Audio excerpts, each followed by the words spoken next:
అంటే ప్రత్యేకించి ఇది నిన్న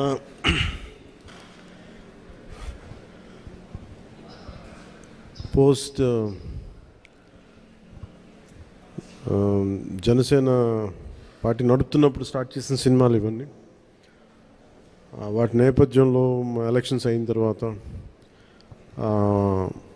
పదవి బాధ్యతలు తీసుకున్న తర్వాత గవర్నమెంట్లో భాగస్వామ్యం తీసుకున్న తర్వాత చాలా కొంచెం ప్రత్యేక పరిస్థితుల్లో సినిమా చేయడం జరిగింది. సో ఈ సమావేశానికి వచ్చేసిన మీ అందరికీ పేరు పేరున నా హృదయపూర్వక ధన్యవాదాలు. సో మీరు అడగదలుచుకుంది ఏంటంటే మన ప్రింట్ మీడియా నుంచి కాబట్టి మీరు మాట్లాడండి సార్, ప్లీజ్ ఆస్క్. మీరు మాట్లాడతారా?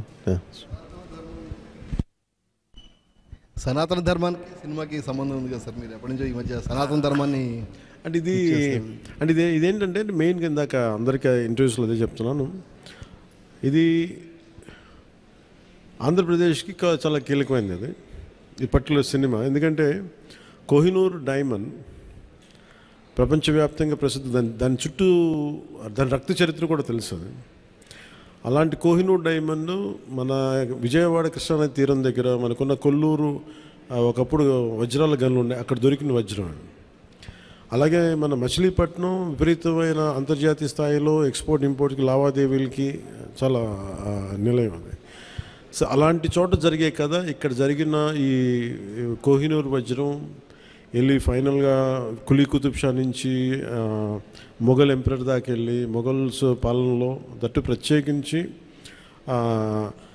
ఒక నియంతగా ఉన్న సొంత తమ్ముడిని కూడా సొంత అన్నయ్యని కూడా చంపి దారా సిక్కుని చంపేసిన ఔరంగజేబ్, తండ్రిని ఖైదులో పెట్టించిన ఔరంగజేబ్, అలాగే హిందువుగా బతకాలి అంటే పన్ను కట్టాల్సిన సమయం, అలాంటి పరిస్థితుల్లో తీసుకొచ్చి దేవాలయాలు కూల్చేసిన ఔరంగజేబ్, అలాంటి ఔరంగజేబ్ ఆసీనుడైన ఆసనం మీద నెమలి సింహాసనం మీద ఉన్న కోహినూర్ని హీరో పాత్ర ఇవ్వబడుతుంది, అది తీసుకురమ్మని అది అసైన్ చేయబడతారు. సో అది నాకు ఇంట్రెస్టింగ్ అనిపించి సినిమాని ఒప్పుకోవడం జరిగింది. ఇది దాదాపు 3-4 సంవత్సరాలు క్లోజ్ టు 5 years పట్టింది. 2 కరోనా వేవ్స్ బాగా ఇబ్బంది పెట్టినాయి.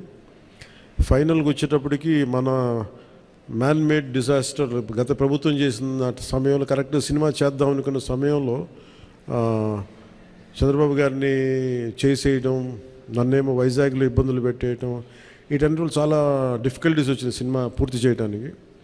ఫైనల్గా గవర్నమెంట్ మారిన తర్వాత చేద్దాం అనుకుంటే చేసే టైంకి అడ్మినిస్ట్రేషన్ 6 months తర్వాత కరెక్ట్ ఇక్కడ ఈ ఆఫీస్, ఈ క్యాంప్ ఆఫీస్ కొత్తపేట దూరంలో ఉన్న ఈ మిడ్ వ్యాలీ ఏరియాలో సెట్స్ వేసి రోజుకి కుదిరినప్పుడల్లా 7 to 9 మార్నింగ్ షూటింగ్ చేస్తాం. ఎప్పుడన్నా సండేస్ కుదిరితే ఒక రోజు ఒక 9 గంటలు చేయటం అలా జరిగింది. సో ఫైనల్గా సినిమా ఫినిష్ పూర్తయింది. ఈ కైండ్ ఆఫ్ యాక్షన్ అడ్వెంచర్, అలాగే ఈ చారిత్రాత్మక నేపథ్యం కాబట్టి కొంత జిజియా మీద ఒక రివోల్ట్ ఎలా ఉంటుంది అంటే, ఒక హిందూగా నువ్వు వెళ్తున్నాలంటే క్యూలో నుంచొని for being Hindu you have to pay tax. So అలాంటి ఇంట్రెస్టింగ్ ఎలిమెంట్స్ ఉన్నాయి. And it's more of a wholesome entertainer తప్ప దీంట్లో ఏ విధంగా పొలిటికలైజ్ అనేది ఏముండదు. ఇట్స్ ఫ్యామిలీ ఎంటర్టైనర్ కాదు. ఇది నేను చేయటం వల్ల దీనికి ఇంకేదైనా రంగులు ఆపాదించబడతాయో నాకు తెలియదు కానీ, బట్ నేను మటు సినిమా చేసినప్పుడు it is beyond politics. So దాంట్లో ధర్మం అనేది ఒక ఎలిమెంట్.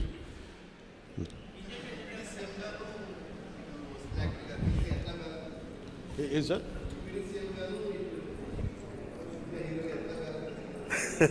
Quiet challenge. ఇందాక కూడా ఎవరు ఇంటర్వ్యూలో అడుగుతూ ఉన్నారు, మీరు మేడం మీరు అడుగుతా అంటే సినిమాల్లోనూ ఒకటే చాయిస్ ఉంటుంది, either films or politics at this stage అంటే I said I opted for politics. I opted for not cinema, politics. So అందుకని నా ప్రయారిటీ పాలిటిక్సే అడ్మినిస్ట్రేషన్ పెట్టి నాకంటూ కొంత టైం అనుకున్నప్పుడు దాన్ని బట్టికే కేటాయించడం జరిగింది. అట్లా సాధించాను. ఏ సినిమాకి చేయని విధంగా ఫస్ట్ టైం ప్రమోషన్స్లో దిగారు మీరు. ఇది చాలా ప్రత్యేక పరిస్థితులు ఉన్నాయి సార్. నేను మామూలుగా అయితే చేయను. అంటే నా వల్ల నిర్మాతలు నష్టపోయారు. అది కూడా ఎలా నష్టపోయారు, 1 corona, 2 natural disaster, 2 natural disasters, ఇంకోటి man made disaster, administration disaster, ఇక్కడ పొలిటికల్ ఇది ఇక్కడ. సో మూడింటికి నిర్మాతలు బలైపోయారు. సో దానికి నేను ఒక నైతిక బాధ్యత వహించి లేట్ అయిపోయిన సినిమాని ప్రమోట్ చేయాల్సిన బాధ్యత నా మీద ఉంది. అంతేగాని ఎందుకంటే నాకు రెమ్యునేషన్ కూడా దీనికేమి అదే రేపు పొద్దున హిట్ అయితే నాకు తెలియదు. కానీ సో అలాంటి పరిస్థితుల్లో రిలీజ్ చేశాను. ఎందుకంటే ముందు సినిమా ఆడాలి, సినిమా రిలీజ్ అవ్వాలి, నిర్మాత బయటపడాలి అన్న సదుద్దేశం. అది కూడా ఏంటంటే నేను పాలిటిక్స్లో ఉండటం, గత ప్రభుత్వం చేసిన మ్యాన్ మేడ్ డిజాస్టర్స్ వీటన్నిటి వల్ల నలిగిపోయిన దానికి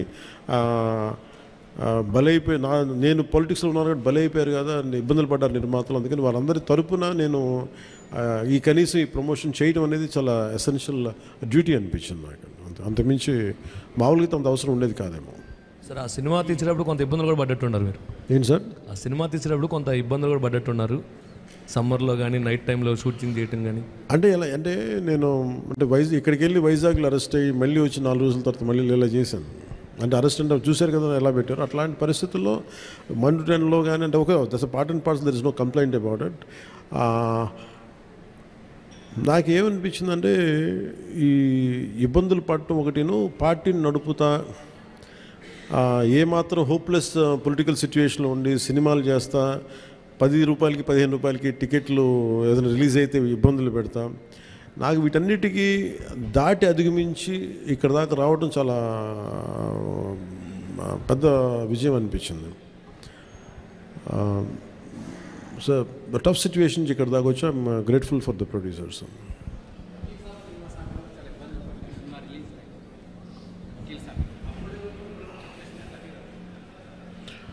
అంటే అన్నీ ఆర్గానిక్ ఉంటాయి కదండి, ఏదన్నా సహజంగా ఉంటాయి, కొన్ని ఇబ్బందులు ఉంటాయి, జరుగుతూ ఉంటాయి. అంటే నాకేంటంటే నేను సినిమాని ఇప్పుడు అంటే నేను అది ఇప్పుడు మనం చాలాసార్లు నేను ప్రతి సభలో కూడా చెప్తాను, ప్రతి చిన్న పనికి కూడా ఒక చిన్నపాటి యుద్ధమే చేయాల్సి వస్తుంది. అంటే ఏది కూడా ఒక బస్సు ఎక్కాలంటే ప్రతి సగటు మనిషి చిన్నపాటి యుద్ధం చేసే వెళ్ళాలి, ట్రైన్లో వెళ్ళాలంటే చిన్నపాటి యుద్ధం చేసి సీట్ సంపాదించాలి. అలాగా ఒక సినిమా చేయాలన్నా ఏం చేయాలన్నా ఒక సంఘర్షణ లేకుండా ఏముండదు. అందుకని సంఘర్షణ జీవనంలో భాగం అయిపోయింది తప్ప నేను పర్సనల్గా నేను ఇవన్నీ సహజం అనుకుంటాను. అంతకుమించి will move on, but how well we can stand out, ఎలా నిలబడగలం దాని మీద ఉంటుంది ఆలోచన.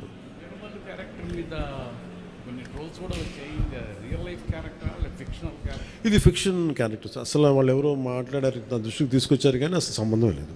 అది సర్వాయి పాపన్న గౌడ్ అని చెప్పి అసలు సంబంధం లేదు, దానికి దీనికి అస్సలు సంబంధం.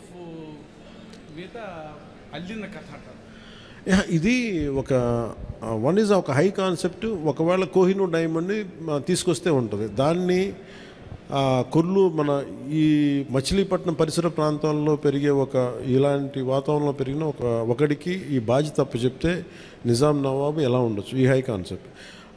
దీంట్లో ఎక్కడా కూడా అది ఒక ఫిక్షస్ క్యారెక్టర్ తప్ప దాన్ని ఎక్కడా కూడా అసలు చారిత్రాత్మక ఆధారాలు ఉన్న పాత్ర అసలు కాదు.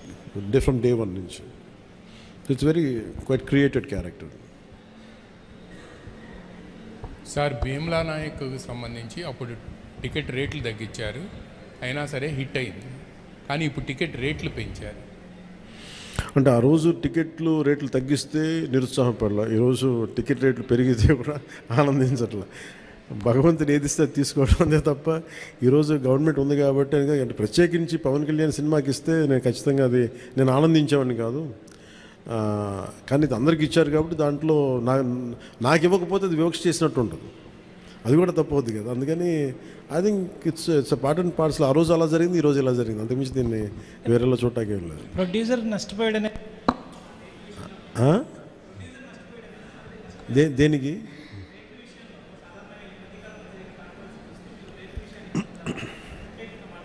మళ్ళీ వినిపించట్లా? రేట్ల విషయంలో సినిమా టికెట్స్ రేట్ల విషయంలో ఖచ్చితంగా నేను నష్టపోయాను, నిర్మాతలు నష్టపోయారు. ఒక 5 రూపాయలు రావాల్సిన చోట రూపాయి వస్తే దట్స్ ఓకే అనుకున్నాం. భగవంతుడు ఈరోజు మనకి ఇచ్చిన రూపాయితో తృప్తి పడదాం, ఖచ్చితంగా నష్టపోయాం. But that's okay. ఎందుకంటే వాళ్ళు వచ్చిన సంస్కృతి ఎలాంటిది, ప్రత్యర్థి కోపం ఉంటే చీని చెట్లు నరిగేయటం, బత్తాయి చెట్లు నరిగేయటం ఆలోచన విధానం. అలాంటి వాళ్ళకి ఆర్థిక మూలాల మీద కొట్టడం సహజం. కాబట్టి అది మనం యుద్ధంలో దిగాం కాబట్టి, మనం పాలిటిక్స్లో ఉన్నాం కాబట్టి part and parcel, that's will take it forward. దాన్ని వెనకడిగే తీసలేదు, దాన్ని part and parcel we have to accept it.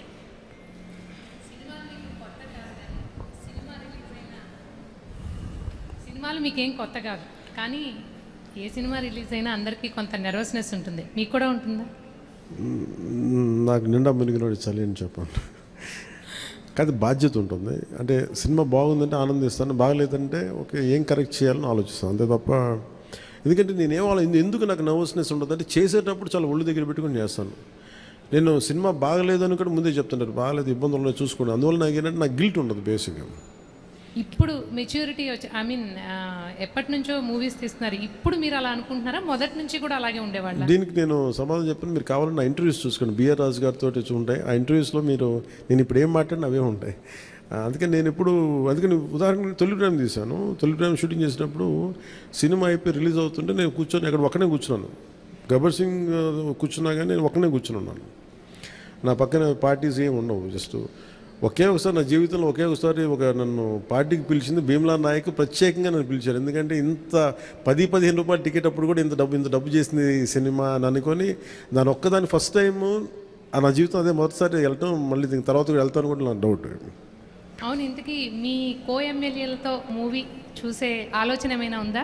మీ ఎమ్మెల్యేలతో కో-ఎమ్మెల్యేలతో మూవీ చూసే ఆలోచన, ప్రపోజల్స్ ఏమైనా ఉన్నాయా? నేను ఎప్పుడు అట్లా ఆలోచించలేదండి. అసలు మీరు చెప్తే ఇప్పుడు ఐడియా వచ్చింది, బాగానే ఉందనిపిస్తుంది. ఎందుకంటే అసెంబ్లీలో సగం మంది మీ ఫ్యాన్సే కదా. మేబీ మా ఎమ్మెల్యేస్ అందరికీ, మా కూటమి ఎమ్మెల్యేస్ అందరికీ ఖచ్చితంగా దీన్ని ప్రత్యేకమైన షో అయితే వేస్తే వాళ్ళు కోరుకుంటే ఖచ్చితంగా, అంటే నేను ప్రమోట్ చేసుకునే ఇబ్బందిగా ఉంటుంది కానీ ఖచ్చితంగా వాళ్ళందరూ అడిగితే మన హరిప్రసాద్ కానీ ఖచ్చితంగా I think will organise an exclusive screening for them. అందరికీ మనసులో ఉంది కానీ బయటకు అడగలేకపోతున్నారు. సో మీ ద్వారా వచ్చింది కానీ ఖచ్చితంగా నేను అడ్రస్ చేస్తాను. Thank you.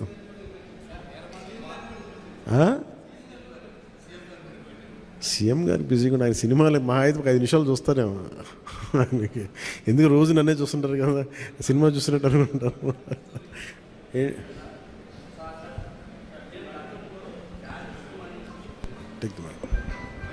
హలో జానీ సినిమాని గతంలో మీరు డైరెక్ట్ చేసి ఆ టైంలో కొంత ఫ్లాప్ అనే ఇబ్బందికరమైనటువంటి వాతావరణాన్ని కలిగించుకున్నారు.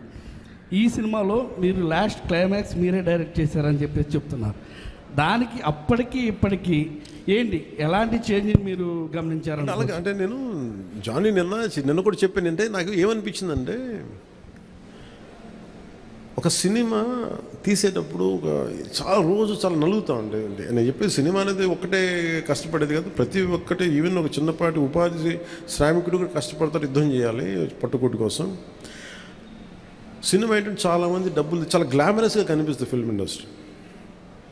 దానికి నేను ఒక చిరంజీవి గారు లాంటి అన్నయ్య ఉండి, నేను సక్సెస్ఫుల్ అయిన యాక్టర్గా ఉండి, ఖుషి తర్వాత వరుసగా విజయాల తర్వాత కూడా ఒక జానీ అనే సినిమాని నేను డైరెక్ట్ చేసేది ఆడకపోయిన వెంటనే ఒక 5 రోజులు 10 రోజులు నెల రోజుల తర్వాత ఫస్ట్ షో పడింది, ఇది బాగలేదు అనగానే వెంటనే మొత్తం ఫైనాన్షియర్స్ డిస్ట్రిబ్యూటర్స్ అందరూ నా ఇంటి మీదకి వచ్చేసారు.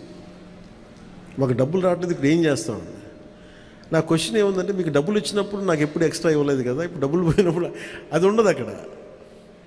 సో నేను కంప్లైంట్ చేయట్లేదు. అంటే నాకు ఏమనిపించిందంటే, ఫస్ట్ టైము నాకు చాలా ఒక కాలంలో చెప్పిన అన్ని బంధాలు ఆర్థిక బంధాలు నాకు అది గుర్తొచ్చింది. నేను ఆ రోజు మొత్తం నా రెమ్యునరేషన్ తీసుకోలేదు, ఇచ్చేసాను. నాకేమనిపించిందంటే ఒంటరితనం అనిపించాను. అంటే ఇప్పుడు ఎలా ఉంది అంటే, గత ప్రభుత్వం చేసిన ఒక దుర్మార్గాలన్నీ నేను చేసేసి అందరూ నిందిస్తుంటే నేను ఎంత బాధపడాలో, సినిమా ఫ్లాప్ అయితే నన్ను బాధపడమని అందరూ అలా చెప్తా ఉన్నాను. నా ఉద్దేశం ఏంటంటే, సినిమా చేసాం, బాగలేదు, ఆడలేదు అంతే. కానీ దానికి ఏంటి ఏదో ఒక కొంపలంతా మునిగిపోయినట్టు ఇలా మొక్కలు పెట్టుకున్నారండి. అందరూ డీలా అయిపోయి ఓకే నష్టపోతే ఎంత నష్టపోయింది చూద్దామని చెప్పి ఫైనల్ నేను ఏం చేయగలిగింది, బాబు నాకు ఇచ్చిన రెమ్యునరేషన్ ఇది, నాకు రూపాయి అవుతుంది తీసుకోండి అని చెప్పి నేను ఇంకో 15 లక్షలు అప్పు నేను తీసుకున్నాను. దాని తర్వాత ఇంకోళ్ళ దగ్గర ఆ అనుభవం నన్ను చాలా బలమైన వ్యక్తం చేసింది. ఆ ఒక్క జానీ ఫెయిల్యూర్ నాకు ఎంత హెల్ప్ చేసిందంటే, పాలిటిక్స్లో హెల్ప్ చేసింది. నేను 2019లో ఓడిపోతే మళ్ళీ నాకు అదే గుర్తొచ్చింది. నేను ఎలా సర్వైవ్ అయ్యానప్పుడు failure is a part and parcel of growth. అది నాకు బాగా బలం ఇచ్చి, నిన్న ఒక నిర్మాత ఆ రోజు అన్ని ఇబ్బందులు లేవు, కానీ రత్నం గారు లాంటి వ్యక్తి ఒక చిన్నపాటి మేకప్ అసిస్టెంట్గా ప్రారంభించిన వ్యక్తి అంచెలంచెలుగా శంకర్ లాంటి వాళ్ళతో సినిమా తీసి పాన్ ఇండియా సినిమాలు తీసిన వ్యక్తి ఈ రోజున సినిమా రిలీజులకి ఇబ్బంది పడతా ఉంటే నాకు అనిపించింది చాలా బాధేస్తుంది. ఇది నాకు అందుకే నేను దగ్గరుండి ఈ సినిమాని ప్రేక్షకుల దగ్గర తీసుకెళ్ళాలనేది నిర్ణయించుకున్నాను. సో నాకు అందుకు అనిపించింది అన్నమాట. అందుకని నా జానీ అనేది ఎందుకు వచ్చిందంటే ఇంత ఫీబుల్గా ఉంటారు. అంటే మనీ దగ్గరికి వచ్చేటప్పటికి అందరూ నువ్వు చస్తావో పెడతావో తెలియదు కానీ మాకు ఇలా కట్టాలి.